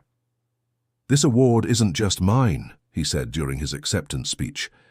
"It belongs to my whole family, especially to my grandparents, Martha and Edward, who taught me that true love has no age to begin." Mrs. Martha Miller, now 92 years old, still managed to travel to the ceremony. Edward, at 103, preferred to stay at home, but watched everything via the online broadcast, surrounded by the great-grandchildren who had arrived in recent years. The family had grown considerably. Claire had 4 grandchildren, Leo Bennett had 3 children, Caleb and the twins Sarah Jane and Arthur born later, and the house in Natchez was always full of children running and playing. "I never imagined I would have such a big family," Mrs. Martha Miller would comment as she watched the new generation playing in the backyard. "You planted a seed of love when you cared for Leo on the ferry," Sarah Jane would reply. "Now you're reaping an entire forest." The wisdom accumulated over the years had turned the family home into a reference point for the entire community. People came from far away seeking advice, especially on family matters and relationships. Edward, even over 100 years old, was still sought out by young people who wanted to hear stories about navigation and how to overcome adversity. His longevity and lucidity impressed doctors and researchers in the region. "What's the secret to living so long and so well, Mr. Edward?" asked a journalist during an interview for a documentary on longevity. "To love and be loved," he replied simply, "and to never lose curiosity about life." In 2055, when Caleb turned 20 and entered medical school, the family organized a special meeting to discuss the future of the foundation and the museum. "Do you want me to continue your work?" asked Caleb, now a mature and responsible young man. "We want you to do what your heart tells you," replied Leo Bennett. "If you continue our work, that will be wonderful. If you follow another path, we will also be proud. But always keeping the values we learned here," added Mrs. Martha Miller, now 97, the respected matriarch of a family that had grown in an extraordinary way. Caleb reflected on the question for a few days before giving his answer. "I want to study medicine and specialize in geriatrics. I want to care for the elderly like you cared for me. And I want to continue the foundation, but expand the work to include specialized medical care." Caleb's decision moved the entire family. It was proof that the values passed down through the generations were being perpetuated naturally and genuinely. "That's how a true family works," observed Claire. "Each generation adds something new, but keeps the essence of what is important. The following years brought gradual but significant changes. Edward passed away peacefully in 2058, at 106 years old, surrounded by his entire family. His last words were for Leo Bennett. "Thank you for giving me a true family in the last years of my life." Edward's funeral was a landmark event for the entire region. Hundreds of people attended to pay tribute to the man who had become a symbol of perseverance and family love. Mrs. Martha Miller, even at 100 years old, insisted on giving the main speech during the ceremony. "Edward taught me that it's never too late to start over. That family isn't blood, it's choice. That true love grows with time and is strengthened by hardship." Edward's death marked the end of an era, but also the beginning of a new phase for the family. Leo Bennett officially assumed leadership of the foundation, while Caleb finished medical school with a specialization in geriatrics. In 2060, Mrs. Martha Miller turned 102, becoming a centenarian. The birthday party was a celebration of the life and family she had helped build. "If someone had told me when I was 65 and alone on an old ferry that I would live to be 102 surrounded by children, grandchildren, and great-grandchildren, I would have said they were crazy," she joked during the party. "The crazy thing was the most sensible thing we ever did," replied Leo Bennett, now 65 himself, the same age Mrs. Martha Miller was when they met. "And look at that. You are the same age I was when we met." What would you say to that lonely woman from decades ago? Leo Bennett reflected on the question, looking around at all the people at the party, children, grandchildren, friends, people who had been helped by the foundation. "I would tell her to be brave, that the best days of her life were still to come, that an orphan boy would come into her life and bring with him a whole new family." And what would you say to that 8-year-old boy who found refuge on an old ferry? That he wasn't hiding from the world. He was finding his true family. The dialogue between them summarized decades of growth, learning, and shared love. From the forgotten ferry to the centennial celebrations, the journey had been long and full of challenges, but also filled with joys and accomplishments. Caleb, now a medical school graduate, had opened a specialized geriatric clinic in Natchez, offering quality care for the elderly in the region. His work became a national reference, and he was often invited to medical conferences to speak about humanized care for the elderly.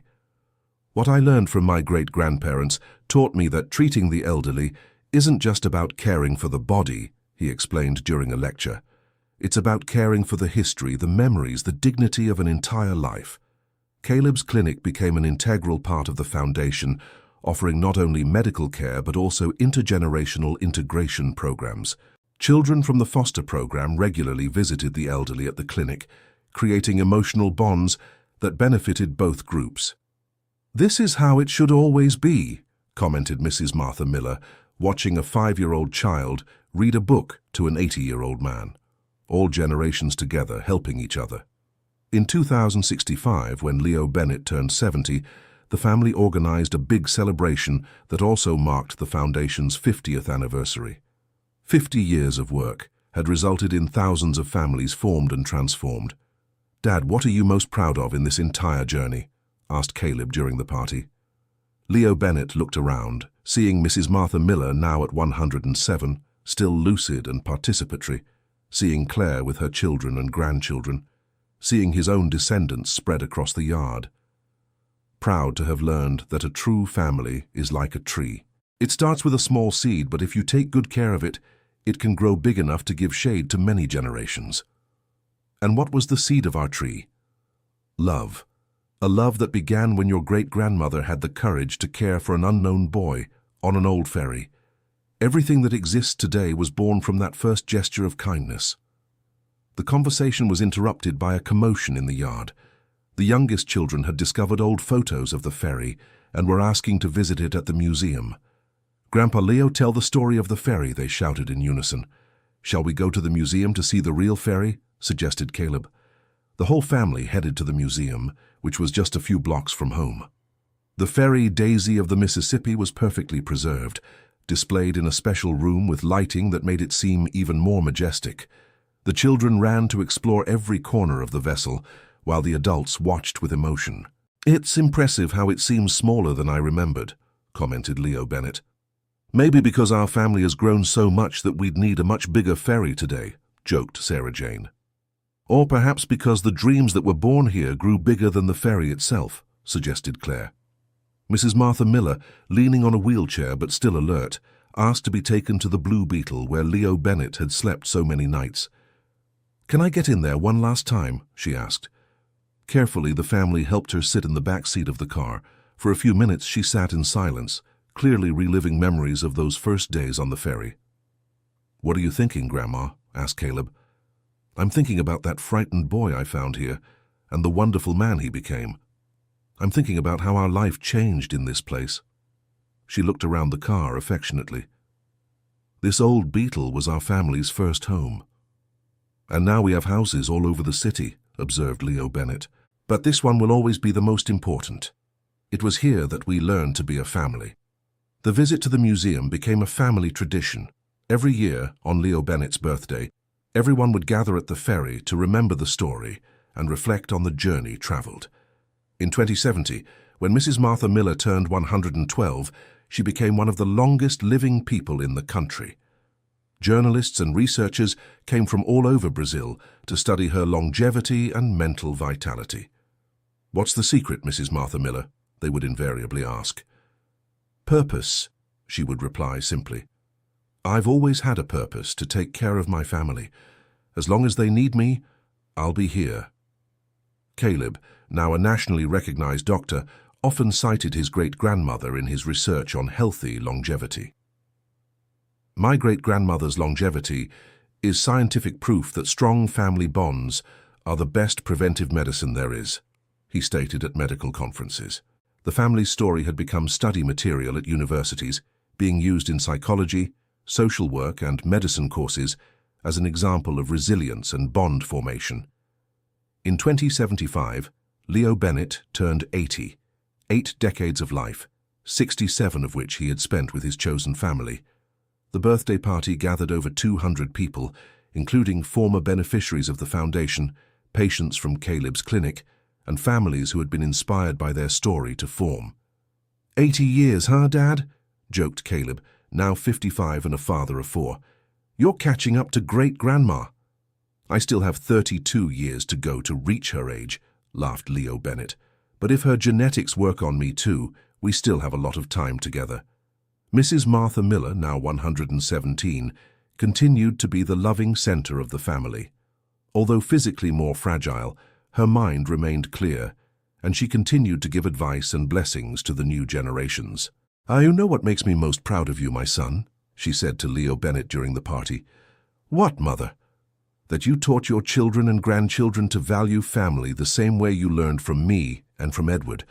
Our values will continue to live on even after we are no longer here. They will continue forever. Every child who grows up in a loving family because of our foundation carries a little bit of that wisdom forward." During the celebration, Caleb announced a new initiative, the creation of the Family University, a study center specialized in training professionals to work with family welcoming, adoption, and intergenerational care. "We want the knowledge our family has accumulated over the years to be systematized and taught to others," he explained. "It's not enough to help one family at a time. We need to train professionals capable of helping thousands of families." The university would be built in Natchez, transforming the small town into a national center of reference for family studies. The project received support from the federal government and international organizations. Once again, our family is changing not only our lives, but the lives of people we don't even know, observed Claire, now 85 years old, but still active as an educator. "That's how true love works," replied Leo Bennett. "It never stops growing and spreading." In 2080, the family celebrated an extraordinary milestone, 65 years since Leo Bennett had found the ferry. Mrs. Martha Miller, now 122 years old, had become one of the longest living people in the history of the United States. 122 years, Grandma," said Caleb during the party. "You are a medical miracle." "I'm not a medical miracle," she laughed. "I'm a miracle of love. When you have a family to love and that loves you back, The body finds strength that even science can't explain. Mrs. Martha Miller's exceptional longevity attracted international attention. Researchers from all over the world came to study her case, trying to understand the factors that contributed to her vitality. Everyone looks for complicated explanations, Caleb would tell the researchers, but the answer is simple. She hasn't been alone a single day in the last 65 years. She always had purpose, always had love around her. Leo Bennett, at 85 years old, remained active as honorary president of the foundation, though he had passed the operational management to Caleb. His 5 grandchildren, Caleb had married again and had more children, were all involved in some way with the family's work. Each generation finds a new way to contribute, he observed during foundation meetings. Some became doctors, others social workers, others educators, but they all maintained the same commitment to family and love. The family university was inaugurated in 2082, with undergraduate and graduate courses in family studies, gerontology, welcoming psychology, and other related areas. Students from all over the world came to Natchez to study. Who would have thought a small inland town would become a world reference in family studies, commented the mayor during the inauguration. It's because a family was born here that proved true love can overcome any obstacle, replied Leo Bennett during his speech at the ceremony. Mrs. Martha Miller, even at 124 years old, insisted on participating in the university's inauguration. She was brought in a special chair to the stage, where she received the title of Doctor Honoris Causa in Family Studies. "This honor is not mine," she said with a still firm voice before an international audience. "It belongs to all mothers, grandmothers, aunts, godmothers, who choose to love a child not born from their womb. It belongs to all children who choose to care for elderly parents, even when society says to put them in a nursing home." Mrs. Martha Miller's speech was applauded for 10 minutes straight. At 124 years old, she had become a worldwide symbol of family wisdom. In 2085, Leo Bennett turned 90. The party was broadcast live on national television, as his story had become an inspiration for millions of people. 90 years, 70 of which were lived in a family, he said during the main interview. "If I could go back in time and talk to that 8-year-old boy on the ferry, I would say, hold on tight because the best days of your life are still to come. And for the children who are watching now and feel as alone as you felt," asked the journalist, "that they don't lose hope, that they keep their hearts open to love. True family can appear in any form, anywhere, at any age. The important thing is to recognize it when it arrives." Mrs. Martha Miller, now 127 years old, was still consulted on all important family and foundation decisions. Her accumulated wisdom was considered a living treasure by the family and the community. "Mother, what is the most important advice you can give to the future generations of our family?" asked Leo Bennett during an intimate conversation at the end of 2087. "That they never forget where we came from, that they never be ashamed of having started on an old ferry, that they always be proud to be a family that chose to form out of love, not blood. And what else? That they continue to take care of each other, that they don't let success or fame change who they are deep down, that they always remember our true wealth is not in what we possess, but in the love we share." In January 2090, Mrs. Martha Miller turned 130, setting a new world record for longevity. The party was an international event, with representatives from various countries coming to honor her. 130 years, Grandma," said Caleb, now 75 and a great-grandfather to 6 children. "You are a monument to life." "I'm not a monument, my son. I'm just a woman who was very lucky to find a family to love." Her voice was weaker, but still full of affection, and who had the even greater luck to be loved back. The celebration of Mrs. Martha Miller's 130th birthday was also a reflection on the family's legacy. 75 years after the meeting on the ferry, they had impacted the lives of hundreds of thousands of people through the foundation, the museum, the university, and specialized medical care. "How many families do you think were formed or strengthened because of your example?" asked an international journalist. "We don't know and the number doesn't matter," replied Leo Bennett, now 95. "The important thing is that each of those families learned that true love has no limitations." In 2092, extraordinary events marked the family. Leo Bennett turned 97, Mrs. Martha Miller reached 132, and Caleb officially assumed the presidency of the foundation at 77. Even more significant was the birth of Mrs. Martha Miller and Edward's first great-great-grandchild through Caleb's lineage. The baby was named Leo Edward, honoring the family patriarchs. 6 generations, murmured Mrs. Martha Miller as she held the baby in her arms. From an orphan boy on an old ferry to 6 generations of a united family.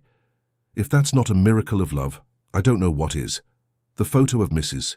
Martha Miller holding her great-great-grandchild became one of the most moving images of the year, published in newspapers worldwide as a symbol of the continuity of life and family love.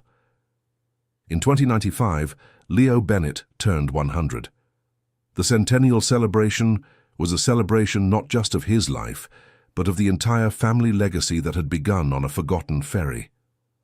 100 years, he reflected during the main speech, of which only 8 were of loneliness. 92 years of family, of love, of purpose. What an extraordinary privilege my life has been. Mrs. Martha Miller, now 135, still managed to attend the party, although she already required constant medical care. Her presence lit up the room, and everyone present felt honored to be in the company of a person of such profound wisdom. "Mom," said Leo Bennett, holding her hand during the party, "thank you for believing that an orphan boy could become family. Thank you, my son, for teaching me that it's never too late to start over, for giving me the most wonderful family a woman could dream of." In December 2095, what the whole family knew would one day come, but for which no one was truly prepared, happened. Mrs. Martha Miller passed away peacefully in her sleep at the age of 135. She departed surrounded by family in the house where she had been happy for so many decades, with the sound of the Mississippi River in the background and the affection of 6 generations around her. Her last words were for Leo Bennett. "Take good care of each other. The family we built together is the greatest treasure there is." Mrs. Martha Miller's funeral was a national event. The President of the Republic declared an official 3-day mourning period in honor of the woman who had become a symbol of the American family. "Today we have not only lost an extraordinary person," said the President during the ceremony, "we have lost a living example that love can transform the world one family at a time." The funeral procession passed by the ferry at the museum in a final tribute to the place where it had all begun. Thousands of people followed the route, many of them having been helped by the family's projects over the years. Leo Bennett, at 100 years old, managed to give the main speech during the ceremony. "My mother lived 135 years, but the most important were the last 80, when she chose to be family to an orphan boy and ended up gaining descendants from 6 generations. She proved that true family is built with love, patience, and the courage to start over whenever necessary." After Mrs. Martha Miller's passing, the family faced the challenge of continuing without the matriarch who had been the heart of everything for 8 decades. But the values she had instilled were so deeply rooted that the family's unity not only remained, but grew stronger. Caleb, now 80 years old, assumed the role of family patriarch. His children and grandchildren continued the work of the foundation, the university, and the geriatric clinic, always maintaining the focus on the core values of love, respect, and welcome. In 2098, 3 years after Mrs. Martha Miller's death, Leo Bennett made a decision that surprised the family. At 103, he announced he wanted to take one last trip on the ferry Daisy of the River. "I want to sail the Mississippi River one last time," he said to Caleb. "I want to revisit the place where it all began." "Dad, are you sure?" "At your age, I am sure. And I want the whole family to come with me. I want us to see together the river bend where I found my first home." The trip was carefully planned. The ferry was equipped with all the necessary medical resources to ensure Leo Bennett's safety. 3 generations of the family embarked on the journey that would be both nostalgic and symbolic. Sailing the Mississippi River again, 83 years after the first time, was a deeply emotional experience for Leo Bennett. Every bend in the river brought back memories. Every landscape told a part of his story. "That's where we stopped the first time," he said, pointing to a familiar cove, "and that's where Grandpa Edward taught me to fish."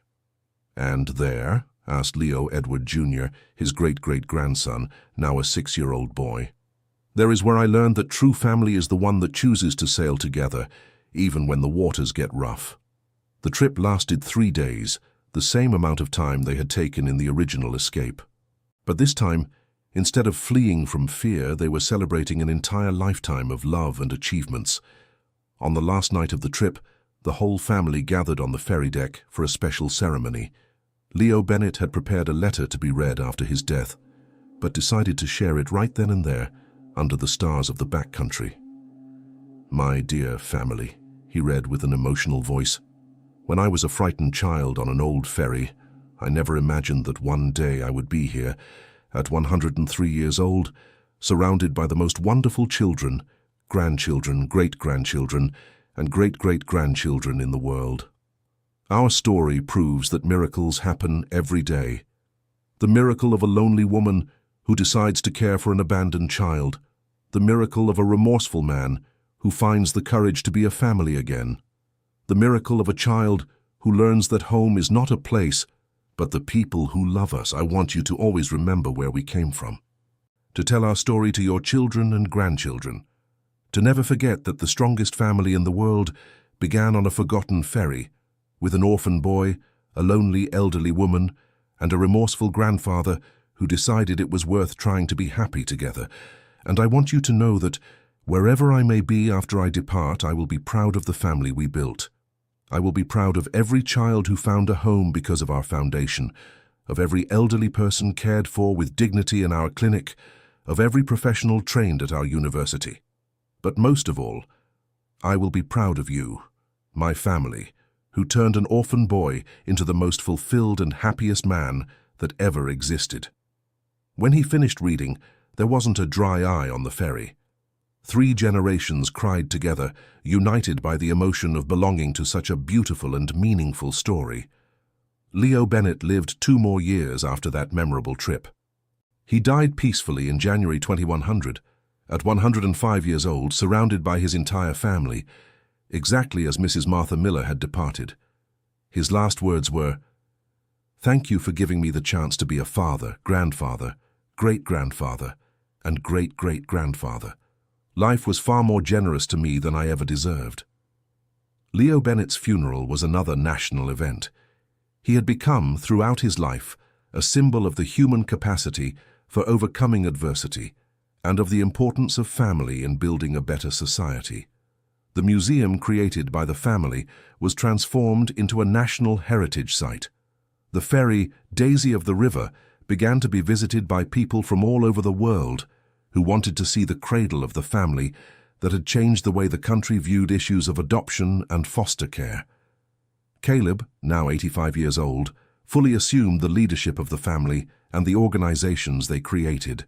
Under his management, the Daisy of the River Foundation expanded internationally, taking the family foster care model to other countries. The University of the Family became a world reference, training professionals who carried the family's values to every continent. Caleb's geriatric clinic became a model for humane elderly care worldwide.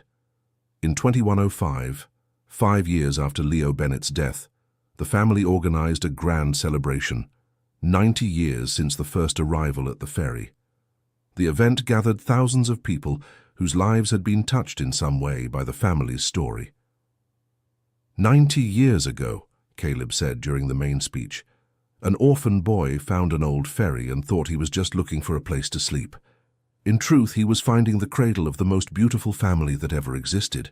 Today, our family includes not only the direct descendants of Leo Bennett, but all the thousands of families that formed, inspired by our story. Everyone who learned that true family is chosen with the heart is our kin, and our ferry, which began forgotten in a corner of the Mississippi River, is now visited by people from 100 different countries, because the story of true love has no borders. The celebration of the 90th birthday also marked the launch of a special project, the creation of an international documentary about the family, produced in partnership with television networks from several countries. The documentary The Ferry of Hope became a worldwide phenomenon, being translated into 50 languages and inspiring family-strengthening movements on every continent. In 2110, when Caleb turned 90, he announced his decision to pass the family leadership to the next generation, but with a surprise. Instead of choosing just one successor, he created a family council with representatives from all generations. "Our family has grown so much that it can no longer be led by just one person," he explained. "We need a system that includes the wisdom of the elders and the energy of the young." The family council became a governance model that other families and organizations began to copy. It was a democratic and respectful way to make decisions that affected multiple generations.